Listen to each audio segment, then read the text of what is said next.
Hello and welcome to the route fly through video for the Suffolk Coastal Path 50k.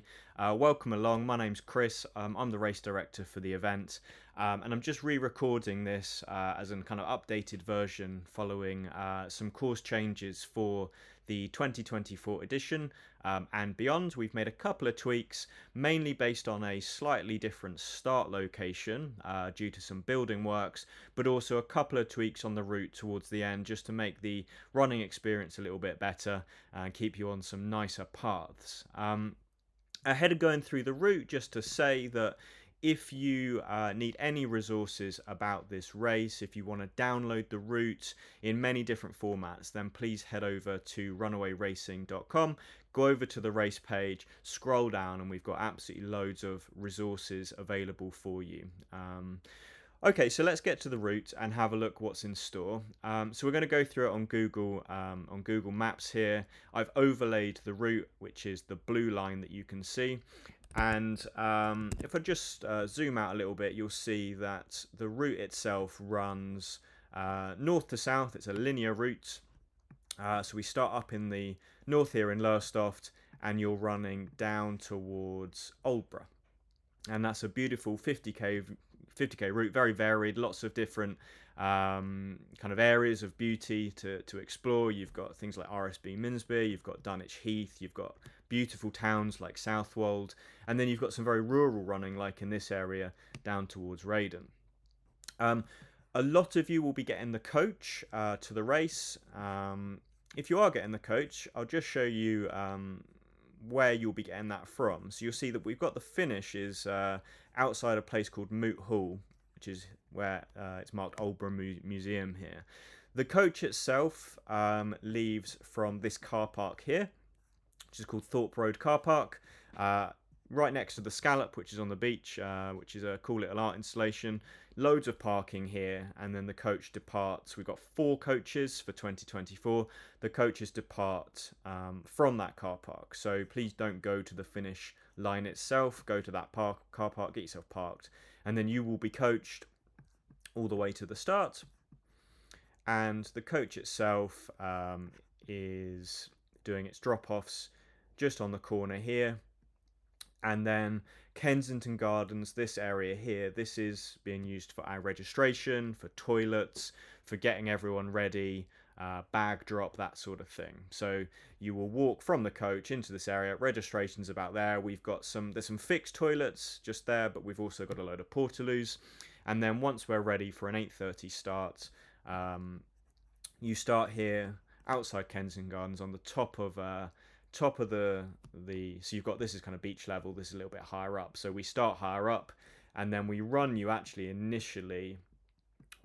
north to Claremont Pier, where you then make the turn down the ramp onto beach level, and then you're running along the beach level for a fair bit now. It's a really nice section. This is all tarmacked at this point and all very wide, so no problems with bottlenecks. We've got about 350 people running in 2024. So yeah, get you off to a nice fast start, get you away.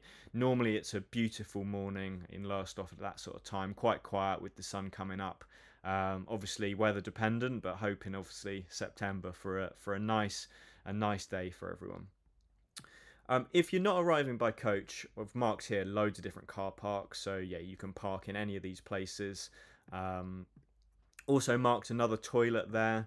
If you want to avoid the sort of hustle and bustle of the registration area where we're going to be, you've also got this quite large public toilets down here if you want to have a walk down there and use the facilities without probably having to queue. These public toilets just here, these don't exist anymore. This is where we had the start in previous years, but that's currently undergoing building works. Okay, so that's the start. Now, one of the negatives about this route, which we can do absolutely nothing about, is from Pakefield here until we get into Kessingland, onto Kessingland Beach, we are now running inland, and for a lot of it here, from this point to this point here, you are running along the pavement of a road. Unfortunately, the cliffs in Pakefield started collapsing many years ago, and the coastal path was just completely eroded away, and unless you go on actual sand for the entire bit, which is not fun in a running race, you can't access, you can't go from that point to that point. So we bring you inland, you're running along the pavements, and I would say here that, there's a lot of runners taking part, and it's very easy to kind of spread out into the road, which can cause a bit of an issue with fast traffic, especially on the A12. So please do stick to the pavements on any sections that you can. But as you then come back in, you come down onto Kesselon Beach, and this is a really, really nice area. Now, in previous years, we've used this as a checkpoint, but we've decided that it's too early on in the race, and we've moved that slightly down the course. But worth noting that if you're caught short and you need to use the toilets, there are some public toilets available in Kesselon just there, right on the race route. So that's a good stop if you're thinking, oh, I haven't been, need to go. You can go. This is about 6.5 to 7 kilometers into the race. There are not any toilets directly at checkpoint 1. You can see checkpoint 1's down here. There are no toilets at checkpoint 1, so your toilets should be used either before you get to checkpoint 1 or at the second checkpoint, CP2 in Raiden. Alright, so this is our new checkpoint location, which is in an area called Benneker. It's just on the corner of a road where you start back onto a trail. That's in a slightly wrong location. It's just on that corner there. And we'll have all the usual stuff that you'd expect at a checkpoint. So we'll have all the fluids and all the nutrition and sugars and things that you'll need. And now between checkpoint 1 and checkpoint 2, this is our kind of inland section. So the coastal path doesn't stick to the coast here. It goes into South Cove. And actually from where my cursor is there, up until you get into checkpoint 2, you've got a lot of running on country lanes. So it's a lot of tarmac running. And, probably 5 kilometers or so, you're going to be sometimes on trail, but for a lot of it, you're going to be on tarmac. So this is a very fast section. And from a shoe perspective, you're going to want something that's got a little bit of cushioning. Otherwise, you're going to start to feel that tarmac on a very, if you use a quite flimsy trail shoe. All right, so into Raiden, and Raiden is 23 kilometers into the route. This is a proper village hall, so there's toilets, there's everything that we might need at that checkpoint. And then once you leave Raiden, now you're heading back to the coastline, and this is where you get into Southwold. Southwold, beautiful, beautiful town, lots going on. This is heavily marshalled because it's often a very busy area. You're running along the seafront, along the promenade in Southwold, and then you kind of peel off and head slightly inland in order to get over the River Blythe, over that via this bridge at the top here. So worth saying actually, as you get to this point, you're going to go inland a fair bit. You're going down this kind of nice fishing harbour. You cross the bridge. Remember, after you cross the bridge, you're not carrying straight on. This is a footpath here.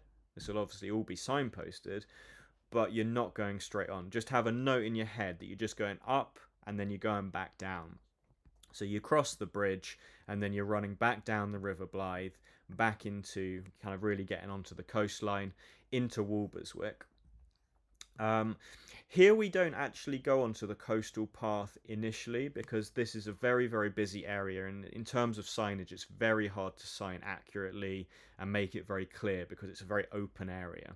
So we actually keep you onto the road and then we peel you off down here just before the Anchor pub.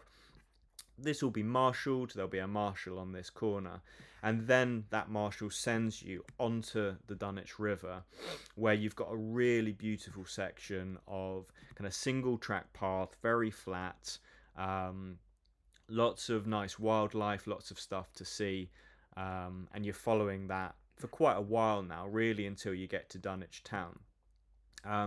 There is a little bit of an uphill section here. I say uphill, it's it's more of a false flat than anything, but you will start to feel it. So if Raiden was 23 kilometers into the route, our third checkpoint at Dunwich is 34 kilometers. All right, so you've got kind of 11 kilometers between those two locations. You've got toilets in a couple of places between these sections. Immediately after the checkpoint, you do go through some next to Southwold Pier. I'm sure you won't need them, seeing as there are toilets at checkpoint 2. But just to say, when you get to Dunwich itself, our checkpoint is at the church car park just here. There's no toilets within the church car park. There are more toilets here, just down Beach Road, but you do have to make a slight deviation off the course to use them. This is also a very good place for spectators because you've got a nice big beach car park here. You've got the tea rooms, really cool place to see runners. You can obviously walk up into any of these areas. And just a note on spectators in general, actually, just going back through the route, we will be publishing a spectator's guide for the race, but just zoom into this area of Walberswick. You've got a brilliant car park in Walberswick here, and again, it's a lovely place to hang out. So this is a really good place for spectators to hang out. You've got, coffee shops, sandwich places, you've got a couple of pubs there. I would really deter you, actually, from going to checkpoint 2. There's just nothing there. It's a village hall, very limited parking, nothing going on. You're not on the coastline. So I would really stick clear of checkpoint 1. And also, I would ask no one to go to checkpoint 1 because, again, we're just on a lay-by, really, in the middle of a country lane. No parking, nothing really to see. So let your runners go through the checkpoints and get their top-ups on their food and nutrition. If you want to meet your runner anywhere else on the course, that's absolutely fine. You are allowed to give your runner assistance. You're allowed to give them extra food and water at any point on the course. You're just not allowed to pace or run alongside them at any point. So if you want to find a location such as Southwold, again, like there's a lovely massive car park here, your runner could always meet you at this point and take some nutrition off you, but please don't go to checkpoint 1 or 2.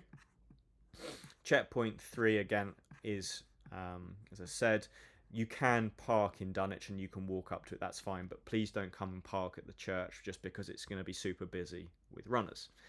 Right, what we have here is now we're at 34 kilometres, we're at checkpoint 3. In my opinion, as we've been going through the race, it gets more and more pretty. So there's nothing wrong with the first half of the route, but as you get into Southwold, then into Walberswick, then into Dunwich, and now you're getting into Dunwich Heath National Trust Estate, we're just levelling up every time in how nice the course gets and the things that you can kind of see. So Dunwich Heath is a really cool place. Again, you go past some public toilets here. There is a water tap outside those public toilets if you need an extra top up on water. And from Dunwich Heath all the way to checkpoint 4 Sizewell is a pretty flat, pretty straight run. You have some very small sections of sand and shingle.